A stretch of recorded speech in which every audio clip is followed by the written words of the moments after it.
We're not against rap. We're not against rappers. But we are against those. Something big about to happen. I hear the beat tapping. We some fly rhyming felines rapping on the track. Better yet, grab a gat, cause we hot like Enzo. Doors closed, windows up, cause that's the way we like to ride. Windy City hitting. Check mic 1 2 1 2. We live, baby.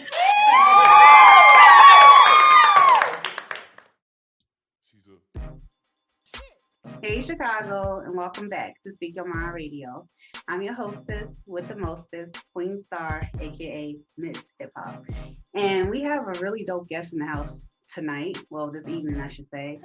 He is a 3-time Grammy nominated hip hop and R&B artist, songwriter, producer, and an actor, okay? So he's worked with various artists. Some you may have already heard of. Jay Holiday, Fetty Wap, Six Lack, Justin Bieber, and a legendary PM Don. So yeah. Plus he's here to discuss his newly released single, In the Dark. So you guys, without further ado, bringing up next to the mic, all the way from Queens, New York, the legendary James Worthy. What's up? What up? What up? Well, thank you for that crazy introduction. I appreciate all the love, man.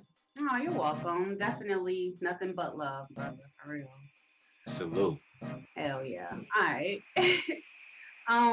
So James, what we usually do here at Speak Your Mind Radio is a traditional icebreaker question. So let's do this. Let's do it. All right. Let me think. So, how were you inspired to find your true potential at the tender age of 10?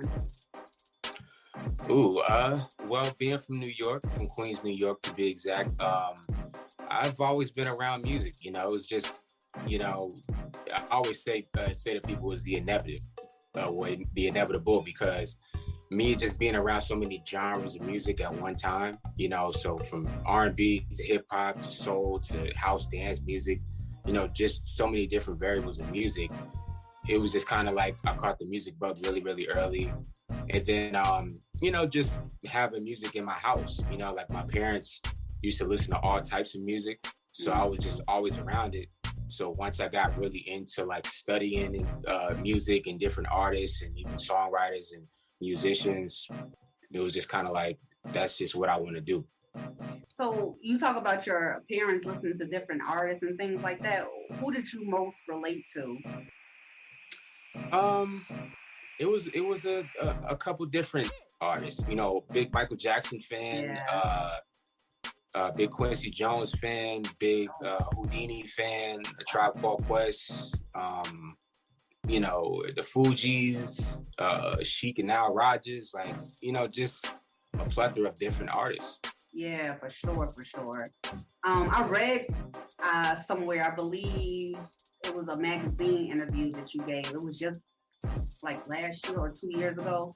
Okay. You said that you met the king of pop himself. Yeah. He told you, hey, kid, you should start, you know, entertainment. Singing. Yeah, that's a fact. It's a fact, man. That was a crazy, crazy moment.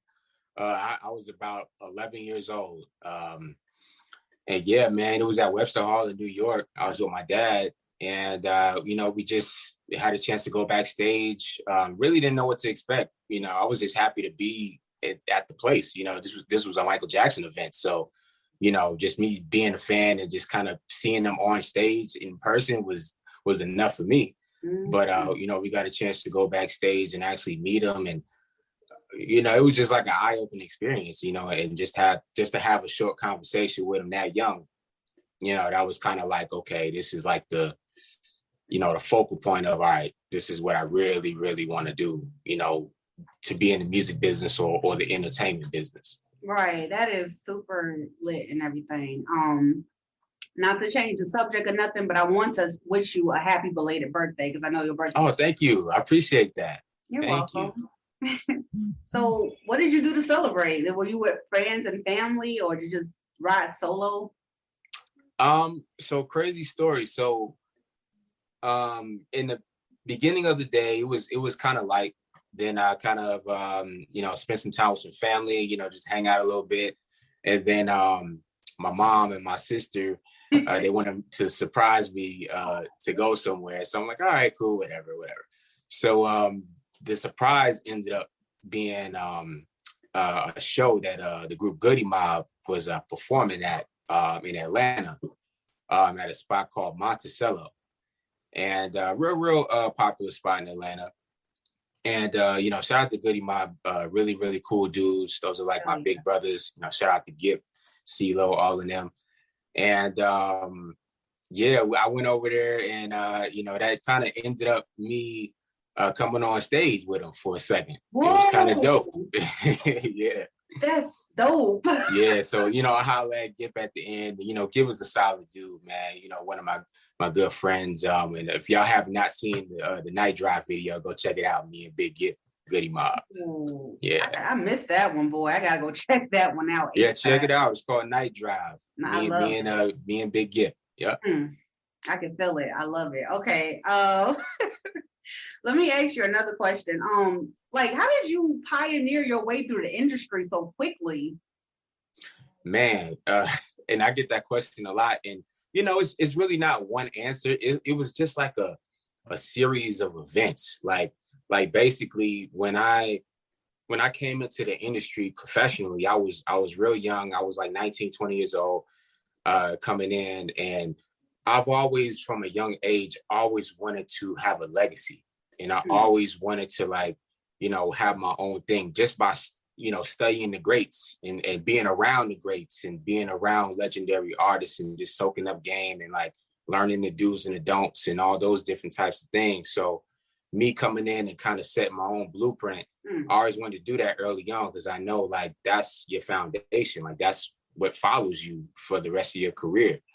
So that's kind of how I got into different situations. I would, say, hey, I want to work on this style of record with this type of artist and go over here and go over there and go in this genre, that genre. So, that's why my catalog and my discography is so diverse because I wanted to stick my hand in every pot that I could. You know what I mean? I didn't just want to stay in a hip hop lane or R&B lane. No, I'm going to go to pop. I'm going to go to dance. I'm going to go to house. I'm going to go to trap. I'm going to go EDM. I'm going to do all of that. That is amazing. And that's just crazy because just listening to a few songs from your previous last albums, Blue Leisure, I like Glow, I like Coffee. It was another track on there I was really digging. But my point is, I feel like you never said no to trying new things.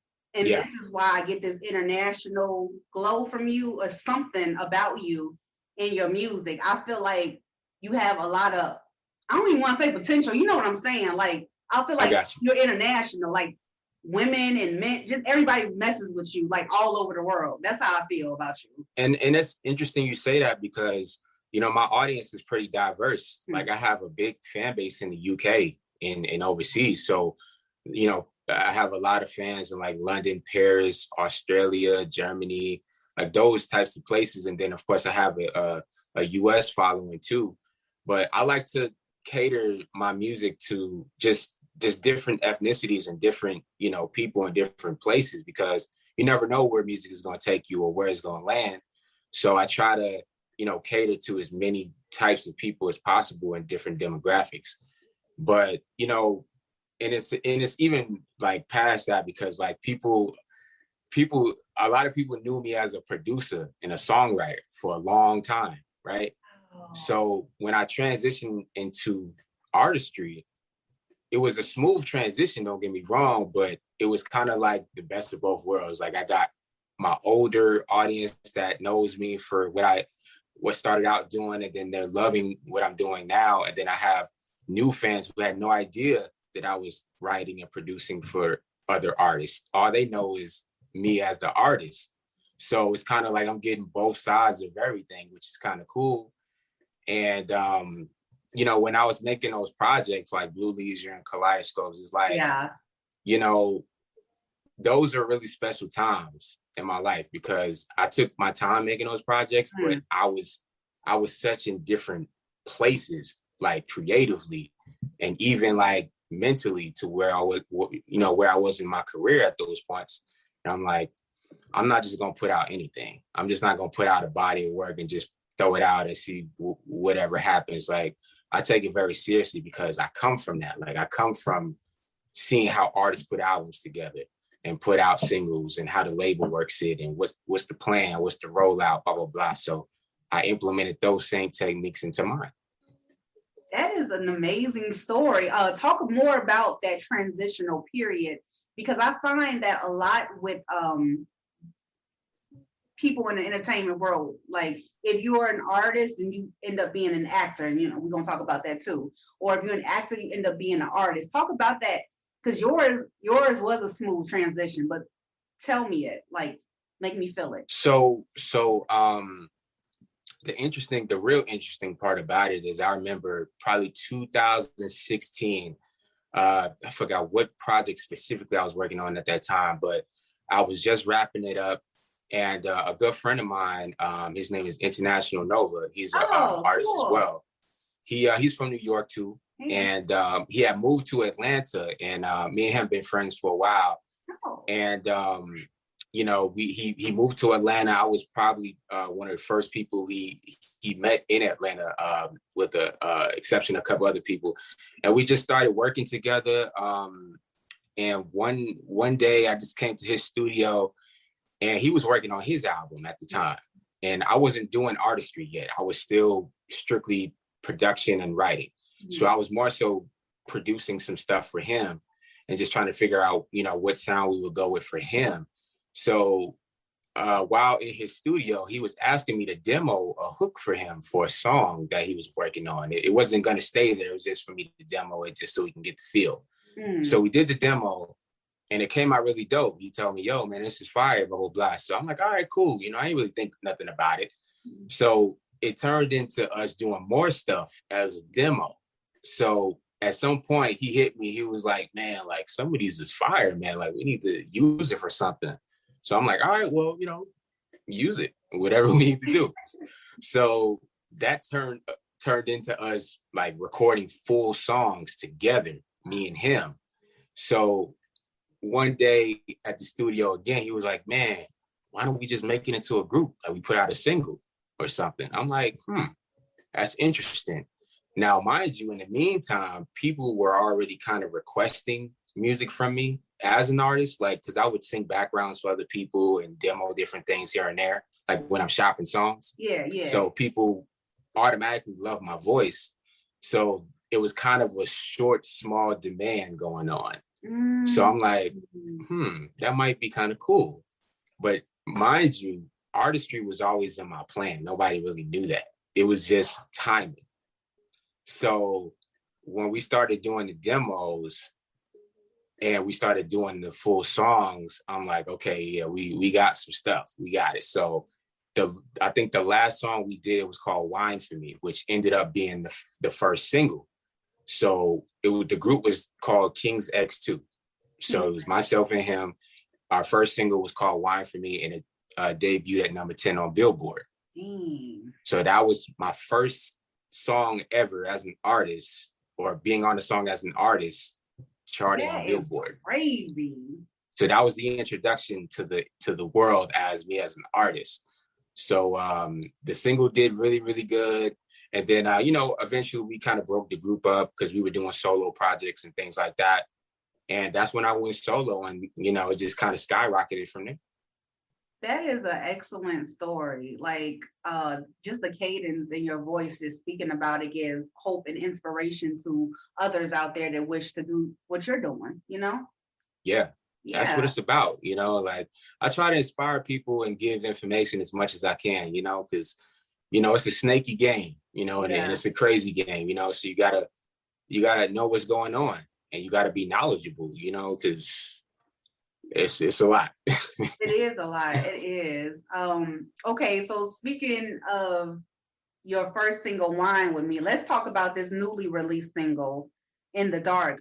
Yeah. kind of tell me, and I ask every artist this, but like, what kind of mindset were you in when you wanted to develop this track? Because it's really sensual and sexual, so to speak, you know?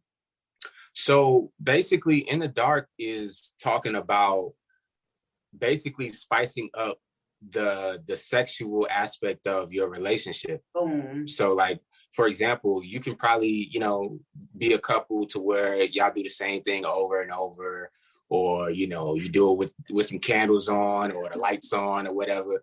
So in this song, it's more so like, okay, we gonna do this all the way in the dark. Like, we ain't gonna see nothing. All we gonna do is feel the energy, feel the vibe, and feel each other. That's pretty.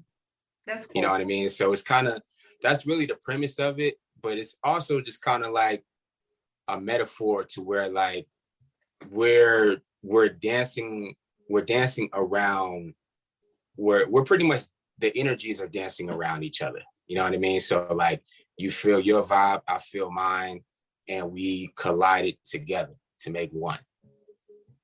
Yeah, that is extra steamy. Yeah. So which project is this from, In the Dark? So this is the first single off my debut album that I'm releasing this year, this summer. So the name of the album is called Once a Fairy Tale. And it'll probably drop end of June or going into July. What's the name of it again? It's called Once a Fairy Tale. Once a Fairy Tale? Mm-hmm. Oh, that's cool. Okay, I like that. Yeah. Okay, so tell me, Once a Fairy Tale, how would that differ from Blue Leisure or Kaleidoscopes? So it's really like a continuation of those projects. So, you know, really all my projects are theme projects. So with Once a Fairy Tale is pretty much an eclectic album. It's very, very musical. Like, it's probably the most musical project I've ever made. It's speaking in terms of the tempo, the production, the writing, the melody structure, just everything is very eclectic. But even the meaning of the project is, you know, I'm kind of like I'm taking people into my world a little bit more than I've ever done on my other projects before. So within the storytelling and within the premise of each song, because each song has a story in itself. So I'm kind of like taking you in a movie, so to speak, from top to bottom. But some of it, you could probably take it as fictional or non-fictional. So that's why I call it Once a Fairy Tale, because it's to what your interpretation is. Wow.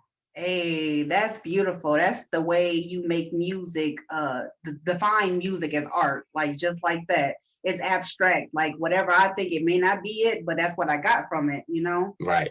So that is definitely key. Speaking of keys, name 3 keys to your success. Ooh, 3 keys to my success. I would say consistency. I would say confidence. And knowledge. Hell yeah. Yeah, just being knowledgeable on everything that I possibly can. Man. And sometimes we can't know everything, you know, everything is in like trial and error and experiences, but you know, without those experiences, you wouldn't know anything to begin with. So, you know, all the things that I've been through and all the things that I've endured has made me the musician and the artist that I am now. You know what I mean? Because I mean, nobody can be successful without failures. You darn right. Michael Jordan failed like umpteen times before he became the greatest NBA basketball player of all time. Exactly. Dang, your light just went out. I know. This computer light. right. I feel you. Okay, so James, like, let me get my questions together because I didn't forget a little bit. But how was it like working with Jay Holiday on Gold Mine and with PM Don? Because I know he produced that track, right? So funny enough, shout out to PM Don, man. That's my guys. So PM Don, they actually executive produced Kaleidoscopes. They executive produced that project with me. So that was really, really amazing. Shout out to K-Rock for PM Don as well. Super dope producer. So when it came to Goldmine, actually I produced Goldmine. Cool. So it was, and that song is interesting how that song came about, because I had that song for like 4 years, just like kind of sitting in the tub. So it was in my catalog for a while. And I demoed the song like some years ago, and I didn't really know what to do with it at that time. It was just, something that I did, and it was an idea. And I'm like, I'll see what I want to do, if I want to shop it to somebody or whatever. So, when COVID-19 hit last year, things just kind of got pushed, back to the burner a little bit. And, we had to reset and rethink some things. So I'm like, okay, well, I can't go on the road, or I can't tour this year, can't really move how I want to move. So I need to put out some music, just to, give the fans. So that's when I went into the catalog and seeing what I had, before I created something new. And Goldmine was in there, and I came across, I'm like, oh man, I forgot about this record. And I loved it so much. So I'm like, I definitely want to use it, but I felt like I wanted somebody else on there with me, just to give it a different flavor than the original. So I pretty much just kind of touched it up. Goldmine was a little bit different in the beginning than what y'all hear now. Oh yeah. So I definitely spiced it up a little bit. But Jay Holiday was one of the people I had in mind. A couple other people too, but we've known each other for a little while. We run in the same circles, know the same people. So we had just never worked together before. Wow. So I just reached out to him, and he definitely wanted to be a part of it, and we made it happen. That is so freaking cool, I promise you. So dang. Okay, so like, who do you see yourself working with in the future, like collaborating with? Man, I'm such a fan of so many different artists, but I would love to work with Miguel. Ooh, I would love to work with The Weeknd, Frank Ocean, Sia, Erykah Badu, Q-Tip, let me see, Chris Brown, Kanye West, artists like that. Yes. Okay.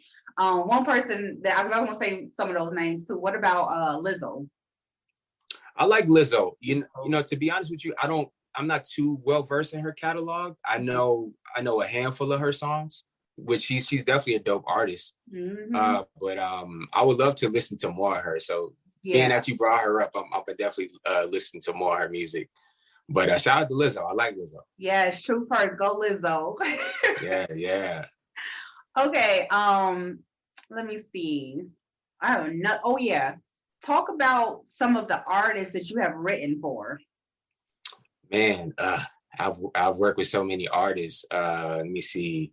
You named a couple earlier. I know. I'm trying to think. Besides that, man, I've worked with Truth Hurts. I've worked with Bobby Brown. I've worked with Whitney Houston. I've worked with Drag On and Swiss Beats. I've worked with Ruffins. I've worked with Silk. Let me see. Robin S., CeCe Peniston, Arrested Development, Future, Yo Gotti, Mike Jones. Damn. The list goes on. Sammy, Young Bird, Word? Yeah. Okay, I definitely hear you. This is a beautiful interview because you have it going on, period. Okay, so can you tell us like any projects that you have coming up as far as television is concerned? Like, Let me see. So I know right now I'm in production for my own documentary that I'm filming this year. So it's going to be the James Worthy documentary, just kind of like, showing the early story of my life and my career to where it's at now.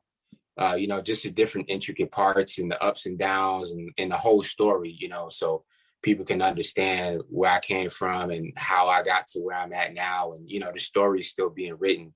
So it'll probably be like the part one. And then, you know, as stuff continues to go on, you know, we'll do a part two. But I'm definitely working on that.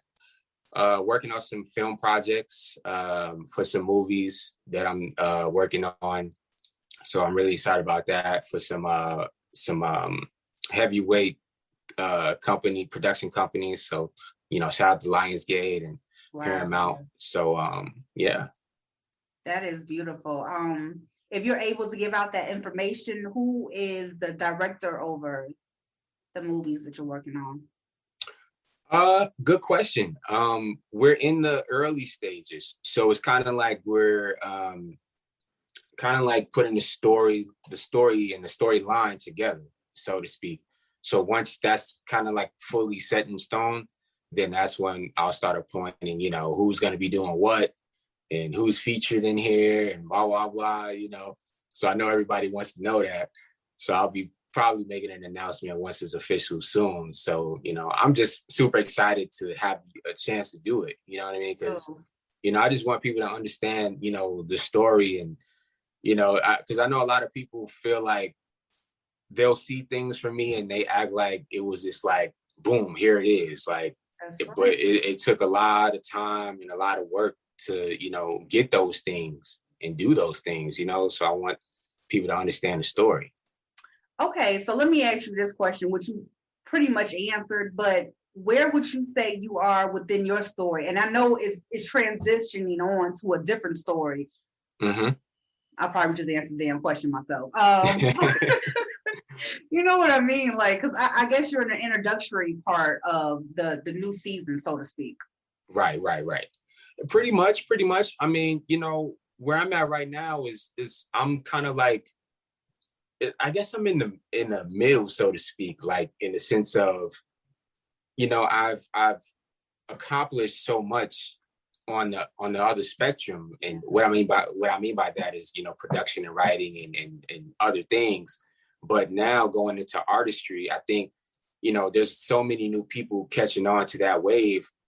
They don't know the backstory, right? So people are just seeing me do so much as such a short amount of time in the artistry realm that it's just an interesting story to tell. Because it's even like I was just having this conversation with somebody the other day to the point of like everything is coming full circle now, or back full circle, because now I'm actually collaborating artist to artist with artists that I used to produce and write for. Stop it. Stop it. Wow. So it's just so funny to me. Incredible. You just said a mouthful. You said the universe basically brings things back full circle. Yeah. I'm much older than you, and I'm just realizing these things myself. So congratulations. Thank you. God bless you on your journey, God in your hustle, period. You know, I appreciate that. You're very welcome. Yeah. Okay, so I wish I had, let's see, another question. Okay, let's see. Are you gonna have a visual for In the Dark? Like, yes. Actually, I'll be shooting the video next week. For real? So, you know, probably be on the lookout for the video to drop probably end of April or going top of May. Got it. Mm-hmm. So is it going to be out before Cinco de Mayo? Hopefully. I believe so, but we'll definitely see for sure. We'll confirm that way before it comes out. But it's coming real soon. Real sexy, real, you know, elegant vibe. Yeah. You know, we might put a little twist in there, you know, just to get y'all minds going. Yep. You know, but it's gonna be hot. That's so freaking dope. I guess you ain't gonna tell me what the theme is. You just said you're gonna spice it up, so maybe we just leave it at that. Yeah, y'all gotta wait for that one. I can't let it out yet. Okay, I'm gonna definitely watch it, man. Anyway, thank you so much. Did you see the Gold Mine video, by the way? No, I just heard the song. Man, you gotta watch that. See, that video was setting the tone for this video. Oh, well, then I'm definitely watching it then, for sure. Oh, yeah. Yeah, you gonna like it. I can't wait. Thank you so much. Mm-hmm. All right, King James. I keep calling you King freaking James because of the IP. People so used to calling me that. It's cool. And you know why? Because that's my nickname. Like people, the fans have gave me that nickname for such a long time, so it just stuck with people. That's dope. That is so dope. One more thing. Talk about the importance of moving in silence. I think you're the prime example of that. Moving in silence. I think it's important because, to me, in my opinion, it shows your humility, number one. And number two, sometimes things ain't always meant to be said. You know what I mean? Like I'm one of those people to where like I'm big on actions. Like I show you better than I can tell you. You know, so that's kind of how I move. Like, you know, I don't really do a lot of talking all the time as far as, you know, well, I'm doing this, I'm doing that, blah, blah, blah. Like, you know, when it happens, it happens. And, you know, when it's announced, you'll know. Yeah. And we're going to end it off on that note because that was some strong, powerful jewels right there. So I hope you all got that because that's dope. Okay. So thank you again, King James, for coming on the show today. Yep. No problem. I appreciate you, Queen. For sure. And I will definitely keep in touch with you for the new events coming up. Absolutely. And I will keep you posted on when the video drops, when the new stuff is dropping. I got some new collabs getting ready to drop soon. You know, a lot of stuff. All right, I'm there. I'm down. And make sure you check out Night Drive too, me and Gip. Yes, Night Drive and the Gold Mine video. Yeah, so Gold Mine music video. It's on YouTube. It's on my YouTube channel. So just search James Worthy Music. It's on my Vivo channel as well. So it's on YouTube. And Night Drive, the music video for Night Drive is on there as well. Oh, I gotta go see that one right now. I swear, I'll have like a nighttime vibe so bad. Oh, you gonna like them videos. I know. I can't wait. Period. All right, I'll see you later, King James. All right, be easy. Bye.